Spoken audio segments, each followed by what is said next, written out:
so happy to be back here in South Africa. I'm so happy to be invited to come talk to you about what matters so much to me, and that's freedom. And when we talk about the technology that's changing the world and changing our society, we don't often talk about freedom, and that might be a mistake. So to start, I wanted us to look at our phones, these devices which connect us to everybody that we know in this world. And when I look down on my phone, I see Facebook, Twitter, WhatsApp, Instagram, Slack, LinkedIn. I see all of my financial apps. I see things like transportation, hotels, cars, Google Maps. When you think about it, none of those apps allow you to own your own information or data, right? So what if I were to tell you that of all the things you use on your phones, on your computers, you don't actually own anything. You don't own any of that information. Some other company owns that information. And that's what's bringing us to a critical moment in time. So we have really hard choices to make as people building technology, as people innovating, and especially as people teaching young people about what kind of technology they should use in the future. There's one way that we could go down, which is pretty much the way we're going right now, and that is this idea of companies and organizations and states owning all of our stuff. And that leads to a world of surveillance and censorship. And you're seeing that happen around the world right now. But we could go a different way. Technology could bring us down a different pathway where we can keep some freedom, where we can keep some liberties, and we can preserve human rights. And that's something that's absolutely essential for us if we want to keep a society where we don't have to live under the watchful eye and be afraid of the government. So governments for hundreds of years have thought about ways to watch and spy on their citizens. This is actually a sketch that Jeremy Bentham, the philosopher, came up with several hundred years ago. He called it the Panopticon. And the idea was the government could put all of their critics in one place and then have a very easy time spying on them. Now, of course, it was just an idea, but governments have actually built panopticons. So this panopticon was built off the island of Cuba, and it was used, of course, by that government to put its critics in one place where they could easily spy on them. So the concept didn't hold, it is obsolete, but the idea of omniscient surveillance has survived, especially in the world's largest country. And I want to talk to you a little bit about what's happening in China today, because it matters for all of us, because what works and what becomes popular in China is going to come elsewhere. It's going to be spread around the world. So what we have in China is a system where the government has worked with companies that it exerts total control over to suck up all of that data I was talking about into a giant surveillance cloud. So all of your health data, location data, financial data, behavior data goes up into this surveillance cloud, and they use it to exert control over you. So this is what I would call authoritarian technology. And again, in the course of this talk, I want to talk to you about a different path that we can take if we can start building things on anti-authoritarian technology. But for the moment, let's consider what's happening in China. So what powers the Chinese model are tools, are digital tools that are new, that are innovative, that are pretty exciting, frankly. So this is Wechat, right? So more than 1 billion people use Wechat, including quite a few people here in this room today. Wechat and the company that makes Wechat, Tencent, has made a concerted push to get its product into your hands. And I have no doubt that they're doing a great job. So of course, on Wechat, you can do everything that Twitter and Facebook and Google and Airbnb and Amazon allow someone like me to do in the United States, except it's all on one app, which is amazingly convenient. So to give you an idea of what someone in China can do today, you can think about it, you can message friends, you can pay for snacks and water in remote places, you can buy train tickets, book hotel rooms, order taxis, get takeout, you can send your family photos. If you want, you can even pay your electricity bills. You can top up your mobile phone account, you can make hospital appointments, you can check the weather, you can do everything on Wechat, which is, of course, amazingly convenient and sounds like something we'd all want. But what if your government was using that app to monitor every aspect of your daily life? Well, then you might think twice. Now, with these tools, in this way that they can suck up all this data from you, what the Chinese government has started to do is assign you a score. So, of course, you know about a credit score, right? So in a country like South Africa or the United States, we have credit scores where rating agencies determine how trustworthy we are based on our financial history. Well, what happens in China is that there are several different models that actually take into account your demographics, your social network, your behavior habits. Basically, how loyal are you to the government? And that goes into your score. So this one version called Sesame Score rates you between 350 to 950. So if you want fast internet, if you want to get good rates on loans, if you want to be able to go on a train or plane or leave the country or get a visa, you have to have a good score. So really, when we're thinking about the technology we're building, we have to make sure we build it in a way that doesn't happen to us too. In China, this is sort of the slippery slope, is that the best scoring citizens get put up on giant posters so that everybody is in a competition to be the most loyal citizen or the best citizen. Is sort of this Hunger Games style competition, which is funny and remarkable, but it's real. And again, 1 billion people are living through this. It's a massive experiment, unlike any other, happening to more people than we can imagine, happening to more people than even live on this continent. But it's something we need to pay attention to. Now, they're also using not just carrots, but sticks. So people who jaywalk or commit crimes get put up in this one city at this intersection on a giant billboard with their face and their ID number. So, of course, it discourages other people from committing crimes. Now, the question is, what is a crime, right? So in a country like South Africa, certain things are against the law and certain things are not. In China, it's obviously against the law for you to disagree with your government. So when you look at this and you might think, well, that could be useful, then you start to look down the slippery slope and see how bad it could be for our societies. And young people in China are faced with this challenge today. So one of them, a 23-year-old millennial named Frida Kai, has said that they don't know whether they're constructing a futurist society or a cage for themselves. And this is her using her phone, of course, to make a payment, which, of course, is tracked by the government. Now, technology innovation in China is happening in many different sectors. So in terms of actual cameras. This, of course, looks maybe like Google Glasses to you, but in reality, it's a policewoman who is looking out at a square and looking for bad citizens, looking for people who have perhaps low scores. And what she sees is something like this. So this is like a live demo from one of these Chinese surveillance companies. So all of your information pops up. And the goal of the Chinese government is to have 1 billion surveillance cameras by 2020. And they, of course, want to be the leader in AI. So again, we're thinking about the technology we're building, the kind of technology we're building. Well, artificial intelligence and machine learning and big data, if it's not used properly, it can absolutely turn very authoritarian. Now, what does this mean for us? I mean, you could say, I don't live in China. Well, it's starting to matter a lot for you too, right? So whether we talk about the way that our centralized social media has been manipulated by state actors, has been breached by hacking. Just 3 days ago, I got this message on my personal Facebook. Alex, we have more information about the Security incident we discovered on September 25th. Some of your information was accessed by an unauthorized third party. My name, email, phone number, and other information like my date of birth and recent locations, all gone. So using this, someone could pretty easily basically figure out what my passwords are and hack into all of my accounts. So this happened to close to 30 million Americans just a couple weeks ago. It's not the first one. If you just go home later and Google data breach, it's pretty amazing what you see. Apparently today or yesterday, Ticketmaster was hacked and a ton of people in the United Kingdom lost all of their sensitive information. This is what happens when we rely on centralized databases that keep everything in one place. And this happens in astounding volumes. I mean, last year, about a year ago, 140 million Americans lost really important information like their social security numbers in a hack on Equifax. So again, begging the question, can we build infrastructure where all of our data does not live in one place? And even here in South Africa, this movement is being pushed to you. So this is part of an advertisement run by Tencent to push the Wechat app here and to push WePay here. So there's quite a bit of this happening here, and you may not even realize it. But be careful, because Wechat is a tool of surveillance.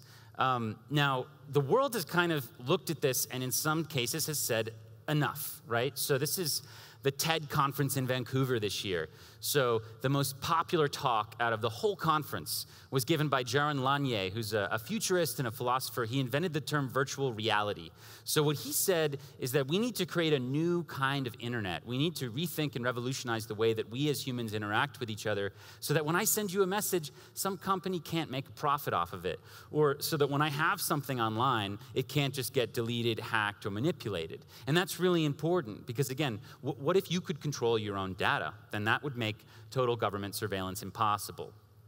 Now, I'm from a political science background. I work with the Human Rights Foundation. We study societies, we study authoritarianism, we study governance structures. And to us, it's quite obvious that, yes, while centralized governance has some benefits, of course, if you're a dictator, you can do whatever you want. You can do as many transactions per second as you'd like. You don't have to deal with private property or the courts or media. But we found, of course, incredible fruits in decentralization, right? In having democracy and having a governance structure that has power distributed among the courts and the legislature and the executive branch and the people and the press. There's obvious tremendous fruits in decentralizing governance. There's like a certain beauty in the distribution of power, and that's obviously made clear in cases like your own history here in South Africa, your own journey. There's a beauty in a system where not one person is in control. Now, of course, it took humans thousands of years to figure out how to do that. It's not easy. How do you have a governance structure? How do you have a network where there's not somebody in control? That's a difficult problem. But when it comes to technology, it's an essential problem for us to solve. The author of *Sapiens*, Yuval Noah Harari, has said that if you dislike the idea of living in a digital dictatorship, then the most important contribution you can make is to find ways to prevent too much data from being concentrated in too few hands. He says this is the only way we can safeguard our democracy. So again, we really need to think about the way we're building technology and how we can bake in freedom concepts. Now here's where I'm going to start talking to you about Bitcoin. And I'll give you why, as a human rights activist, I think Bitcoin is so interesting. So to me, the most interesting part about it is that it's a money network that nobody owns. There's no CEO, there's no boss, there's no one in charge. It is a community-powered network. It is the first time in human history that I can send money to you and nobody can stop it. I can download an open source wallet. You can download an open source wallet. All you need is access to the internet. We don't have to provide our name. We don't have to provide money. And we can send value to one another and no one can stop it. And that to me is a radical revolutionary concept. Until Bitcoin, there was no way to globally transact without a third party. This is unstoppable money, and that's its key value proposition, is a transaction, in this case, that contains value, and we can do it in a way that no government can censor and no bank can freeze. And this, of course, is important for people who are disenfranchised. I believe it's a key anti-authoritarian technology, and it's an upgrade in the way that humans network. So when you look at the way that humans have evolved over time, you know, we had the cognitive revolution 70,000 years ago that brought us the ability to tell stories and have fictive language. This allowed us to overcome the Dunbar number of 150, which is basically, you know, without that sort of ability, the largest possible group we could have. But we broke through that, and then 12,000 years ago, of course, had the agricultural revolution, which brought us together, for better or worse, into villages, towns, cities, and even empires. Now, just 200 years ago, we had the Industrial Revolution, which brought us as a species from just a few 100 million people to more than 7 billion on this planet. All of these were powered by upgrades in the way that humans could interact with each other. So I propose to you that the way that Bitcoin operates, the way that we can interact with anyone else in the world without even knowing who they are, and that we know that is going to go through and that no one can stop that, I think that's a pretty similar kind of revolution. Now, even within the Bitcoin community, there are concepts that I think are very relevant for this idea of, you know, how do we create infrastructure that's decentralized and that's more democratic. So the way that your government or my government works is that, of course, we have an executive branch, right? We have well, at least in America, we have a president, then we have a Congress, and then we have judges, right? So one branch just can't do whatever it wants. There's sort of checks and balances and a consensus, right? So in Bitcoin, the executive power is with the miners, the people who mine for Bitcoin, the people who spend enormous amounts of energy to add new blocks to the Bitcoin blockchain. But the coders write the Bitcoin script. Bitcoin's a software. It gets upgraded. very regularly. It's been upgraded more than 100 times. They're the ones who propose changes to the system.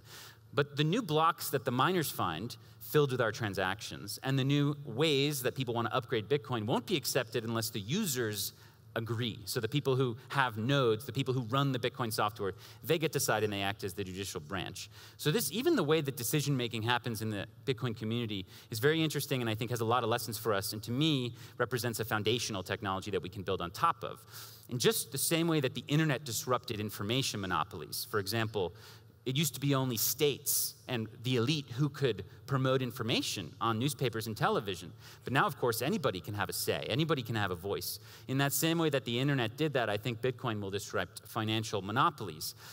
Now, we don't know who created Bitcoin, but they did leave us a clue. Satoshi Nakamoto, whoever they were, included this in the very first block of the Bitcoin blockchain. It's a little bit of an Easter egg. It says, the Times, the 3rd of January, 2009, Chancellor on brink of second bailout of banks. And it refers to this article, which of course is a critique of governments just being able to print money whenever they want. A dear friend of mine is here from Zimbabwe. His name's Ivan Mwire, and he was telling me about the fact that throughout his lifetime, the government has come up with so many different schemes to just print more money and print more money and print more money. And of course, it gets people very angry because it starts to destroy society. So Bitcoin is an experiment in kind of checking that behavior. Now, you know, in Zimbabwe, it was so prominent that they had $100 trillion notes, right? This was in 2007, 2008.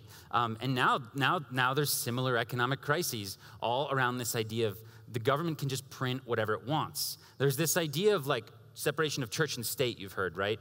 Well, the idea that the president shouldn't be able to print all the money they want, I think is a powerful one, separation of money and state. And again, if you build a world on decentralized technology, we can actually achieve that, and we don't have to have these horrible financial crises anymore. They happen all across the continent here. This is right now in Somaliland, right? So in northeastern Somalia, people are starving and suffering because their currency has become so devalued because the local authorities have just printed so much of it. And of course, it's happening most famously right now in Venezuela. That's how much money you need. That's how much cash you need to buy a roll of toilet paper in Caracas right now. Now, to give you an idea of the speed of the inflation, in 2016, it was 450 bolivares to buy a cup of coffee. Last year, 4,500. This year, 1.4 million. So by December, in 2 months, Venezuela's inflation, the IMF has said, will reach 1,000,000%. So again, that's, you start the year with $1 million, you end with $1. I mean, that is just devastating for everyone. And Venezuelans are actually using Bitcoin to pull an escape cord from this financial chaos and store their value in something that can't just be arbitrarily inflated, something very important for us to look at.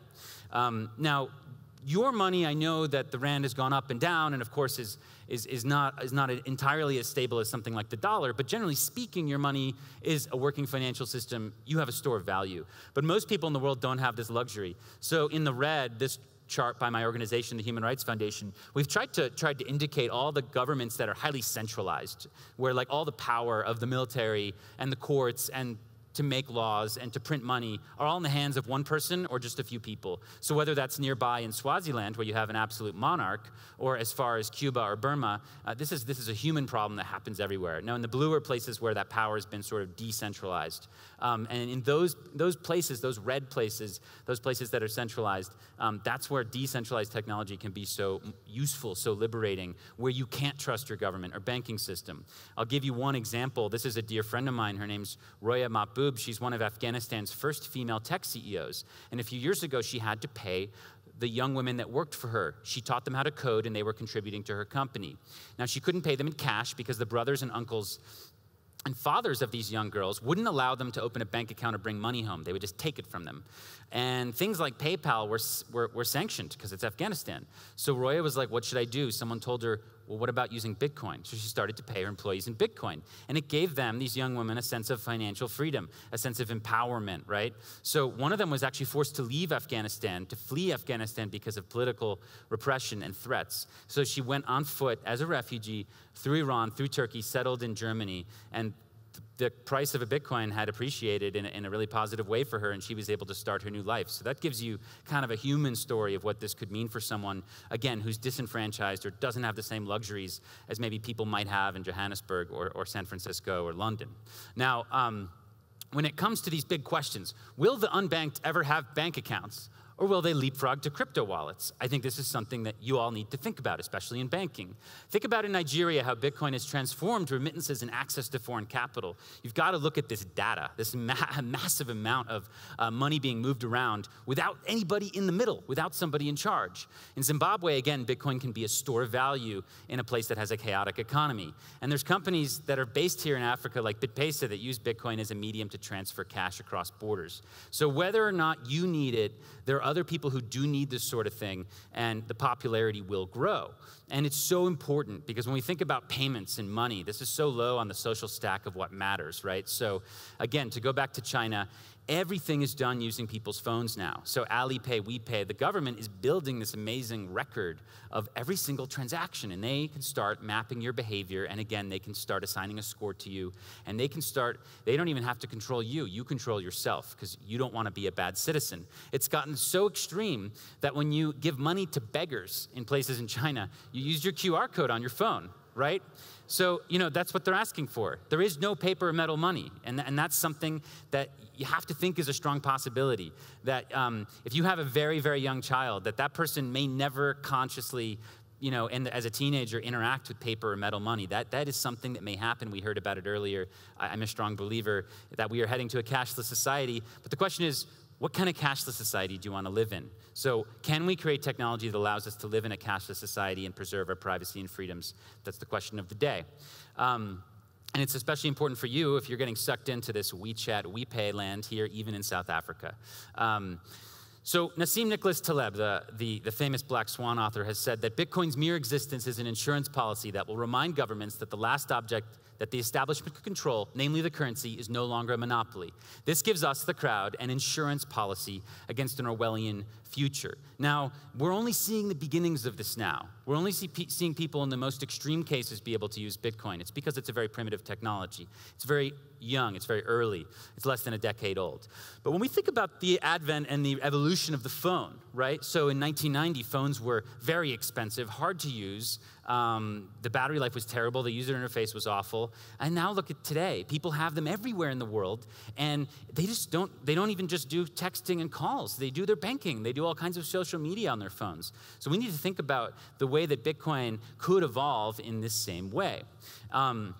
Now, right now, of course, one of the other areas it's stuck in is it's not very fast, and that wasn't the reason it was created. It wasn't created for speed. It was created for censorship resistance. But think about Visa can do 2,000 transactions a second. Now, Bitcoin can only do 10. So it can't solve very many problems for very many people. Only some right now. But remember, those are 10 very valuable transactions per second because they're unstoppable. The question is, can we create technology? Can we scale stuff so that we can preserve the unstoppable value proposition of Bitcoin and make it possible for millions and billions of people around the world to use?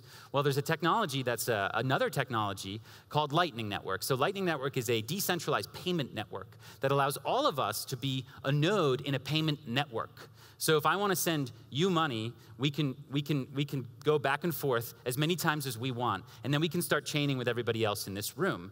And theoretically, this could basically completely destroy the dominance that things like Visa have, because ultimately they are linear systems that are restrained. 2,000, 3,000. If Visa wants to get to 4,000 transactions a second, it's got to build a heck of a lot more giant data centers. But all people need to do, people who are the green nodes in this map of the Lightning Network, which operates today, which is a new technology, all we need to do is join, and we don't have to ask permission from anybody. It's completely user-powered, it's completely community-powered, and it's one example of something that might change the world, because if we use technologies like this, we can build a dynamic, censorship-resistant global payment system. I want to talk to you about another really interesting technology. There's a company called Gotenna that basically makes a device that's about the size of a clicker or a pager, and it allows you to send and receive Bitcoin transactions without access to the internet. So that's pretty revolutionary. So basically, you can take these Gotenna devices and you can string them up to 4 miles away from each other. A lot of people use them for hiking right now in remote areas. But basically, what you could do is you could start building a network in a city that's entirely decentralized, where you've taken the power of internet access and access to send and receive money out of the hands of your internet service provider. And you've actually revolutionized and democratized that. That's a possibility. So this is a slide that I really want you to think about just for a second. These are decentralized technologies that we could build, that you could get involved with, that you could learn about, that you could invest in, whether it's censorship-resistant money, censorship-resistant storage like IPFS, encrypted data and communications like Signal, ways for us to communicate with each other without someone spying on us, zero-knowledge cryptography that would allow us to actually sell the data that we have with companies without disclosing key things, while only disclosing what we want, or peer-to-peer payment networks like Lightning, or even decentralized infrastructure like Gotena. So look at these. These are very exciting. People are going to make a lot of money investing in this in the next few years, in the next few decades. I think this is where you want to be. You want some of your company, you want some of your creative energies to be thinking about what I would call these anti-authoritarian technologies. And if we don't take this opportunity, if we don't explore and invest in decentralized technology, the Wechat model is going to win. It's already winning. It's almost inevitable unless we stand up for our rights and stop it. And to close, I wanted to read this quote for you by Yuval Noah Harari. The algorithms that we've talked about are watching you right now. They're watching where you go, what you buy, who you meet. Soon they will monitor all your steps, all your breaths, all your heartbeats. They're relying on big data and machine learning to get to know you better and better. And once these algorithms know you better than you know yourself, they could control and manipulate you, and you won't be able to do much about it. You live in the Matrix or the Truman Show. In the end, it's a simple empirical matter. If the algorithms indeed understand what's happening within you better than you, authority will shift to them. Of course, you might be perfectly happy ceding all the authority to the algorithms and trusting them to decide things for you and for the rest of the world. If so, just relax and enjoy the ride. You don't need to do anything about it. The algorithms will take care of everything. If, however, you want to retain some control of your personal existence and of the future of life, you have to run faster than the algorithms, faster than Amazon and the government, and get to know yourself before they do. To run fast, don't take much luggage with you. Leave all your illusions behind. They're very heavy. So this thinker, who is going to become more and more popular and more prominent in the next few years, and who has talked about how technology can be a force of tyranny, has reminded us that we really need to be careful about what we're building. And I love this quote because it asks us to leave our illusions behind when we think about how we're going to solve this problem. You may not believe what I told you about Bitcoin. The good news is you can go read about it. You can go learn, just like I did and just like so many other people are doing right now. And it would be a tremendous comparative advantage for you to do that before the corporates and the governments figure it out. You, the people, should figure out this stuff. And we together should fight the Panopticon, and we should invest in decentralized technology. So I want to thank you so much. I want to ask you to join this effort by coming back with the Mann Brothers and my organization, the Human Rights Foundation, to join us at the Oslo Freedom Forum on April 1st here in Johannesburg. And there we can talk about how we can decentralize the world and preserve our freedoms and human rights. Thank you so much. Thank you.